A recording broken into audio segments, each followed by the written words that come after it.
लातूर महापालिकेवरील काँग्रेसची गढी भाजप लाटेत कोसळली आहे। भाजपने 70 पैकी 36 जागा जिंकत स्पष्ट बहुमत मिळवलंय। विशेष म्हणजे गेल्या महापालिका निवडणुकीत भाजपला इथं एकही जागा मिळाली नव्हती।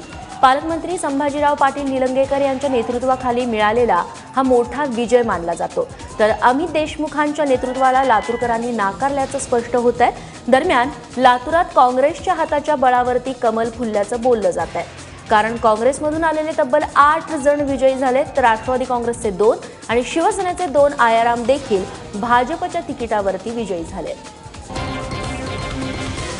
ज्या लोकांनी हे चिंतन काँग्रेसच्या लोकांनी करायला पाहिजे होतं, ज्यावेळेस चांगले कार्यकर्ते 40-40 वर्ष एक निष्ठेने एका कुटुंबावर परिवार प्रेम करतात, त्या लोकांना सोडून जावं लागतंय। ते नेतृत्वाची आत्मपरीक्षण करण्याची गरज आहे। काँग्रेस आणि भाजपमध्ये फक्त 3 संख्याबळाचा फरक आहे, त्यामुळे लातूरचा हा त्यांचा निसटता विजय असंच मी म्हणेन। आणि जनमत हे लातूरमध्ये भाजपच्या बाजूने आहे असं तर नक्कीच नाही।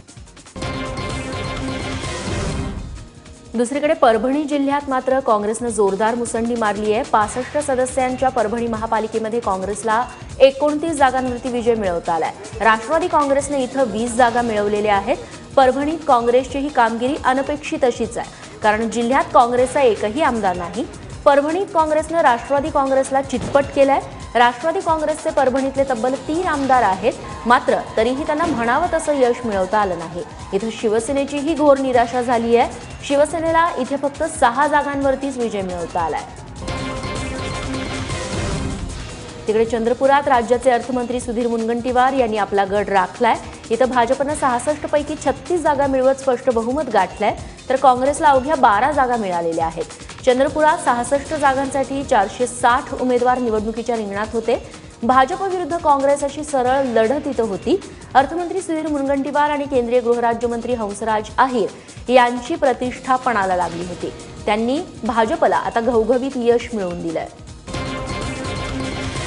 तर सर्वसामान्य माणसाच्या घरासमोर विकासाची पाटी दिसली पाहिजे। कोणालाही पश्चाताप होणार नाही की त्यांनी भारतीय जनता पार्टीला मतदान केल्याचं, असं आम्हाला वागायचं आहे। आणि या दृष्टीने मला वाटतं की आम्ही याच पद्धतीने वागणार आहोत आणि विजयाचं श्रेय हे जनतेला मी देतो। येत्या 8 ते 10 दिवसात मुख्यमंत्री स्वतःहून मराठा आरक्षण समितीशी चर्चा करणार असल्याची माहिती महसूल मंत्री चंद्रकांतदादा पाटील यांनी दिली आहे। जळगावमधील पत्रकार परिषदेत ते बोलत होते। मराठा आरक्षणासाठी सरकारनं आवश्यक ते सगळे प्रयत्न सुरू ठेवलेत, मात्र आरक्षणाचा निर्णय आता सरकारच्या हातात राहिला नाहीये, न्यायालयाच्या हातात असल्याचं चंद्रकांतदादा पाटील म्हणाले। दरम्यान आरक्षणासंदर्भात सरकारशी बोलणी करण्याचा निर्णय मराठा संघटनांनी कोल्हापुरात झालेल्या गोलमेज परिषदेत घेतलाय। पण वेगवेगळ्या मराठा समाजासाठी काम करणाऱ्या संशोधकांनी, सदानंद मोरेंसारख्यांनी याच्यामध्ये इनपुट्स देण्याची आवश्यकता आहे। सदानंद मोरे देतच आहेत आणि त्यामुळे ती चर्चा सुरू होण्याची आवश्यकता होती, ती आता सुरू होईल। राज्यातील वाढती अवैध रेती वाहतूक आणि उत्खनन बघता सरकार आता रेती संदर्भातील धोरणच बदलण्याच्या बेतात आहे, अशी माहिती महसूल मंत्री चंद्रकांतदादा पाटील यांनी दिली आहे। जळगावात पत्रकार परिषदेत ते बोलत होते।